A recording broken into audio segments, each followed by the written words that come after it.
जय मां कामाख्या। कामाख्या तंत्र पे आपका स्वागत है मित्रों। हर वीडियो में एक नया विषय के साथ में मैं एक वीडियो आपके सम्मुख लेके आता हूं।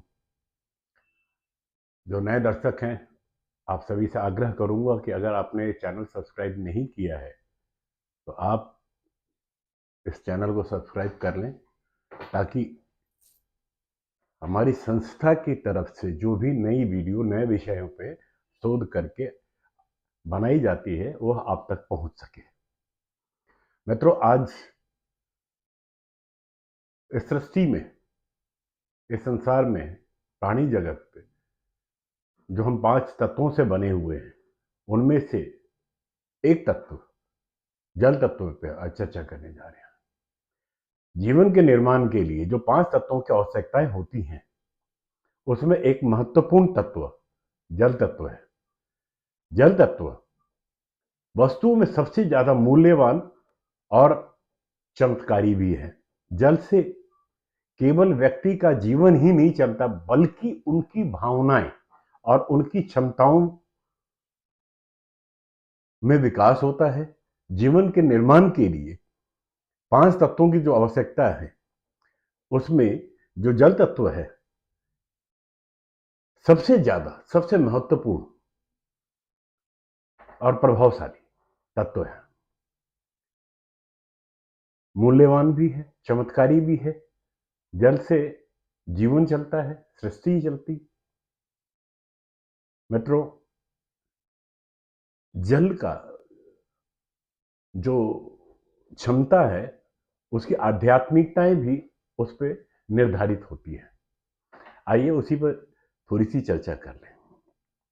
जल को जादुई या चमत्कारी क्यों माना जाता है?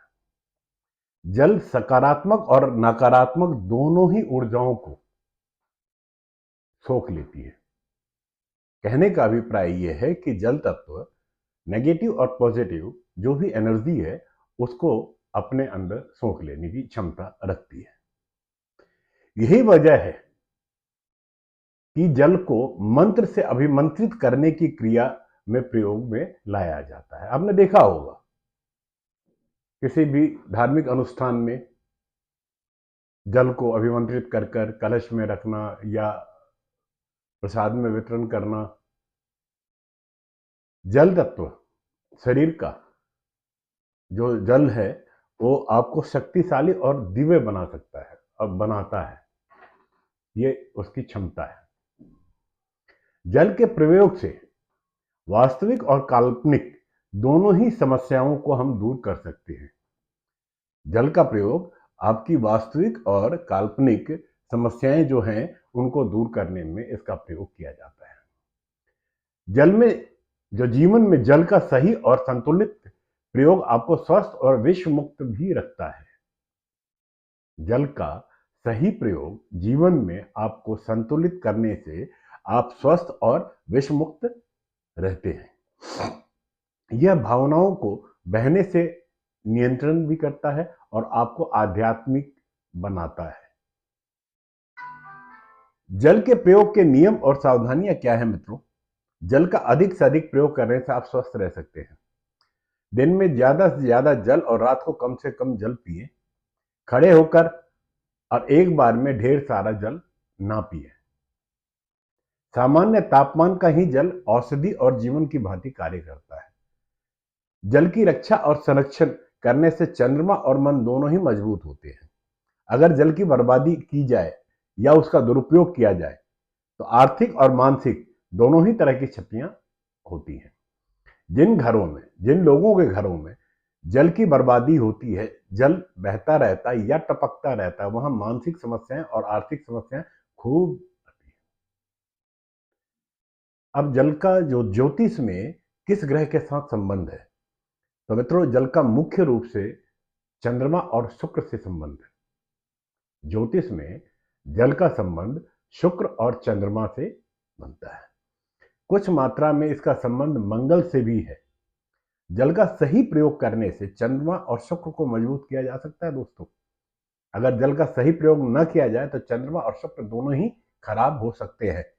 चंद्रमा को मजबूत करने के लिए और मानसिक शांति के लिए आप किस प्रकार से जल का प्रयोग करें। घर में ढेरों सारे फूलों के पौधे लगाएं, गमलों में लगाएं, नियमित रूप से उसमें जल से सींचे। बरसात का पानी एक कांच की बोतल में भरकर अपने बेडरूम में रखें, शयन कक्ष में रखें। चांदी के ग्लास में पानी पीने से चंद्रमा काफी मजबूत होता है। चंद्रमा की मजबूती के लिए स्नान करने से पहले नाभि पर पानी डालकर स्नान करें। शुक्र को मजबूत करने के लिए आप जल का प्रयोग कैसे करें?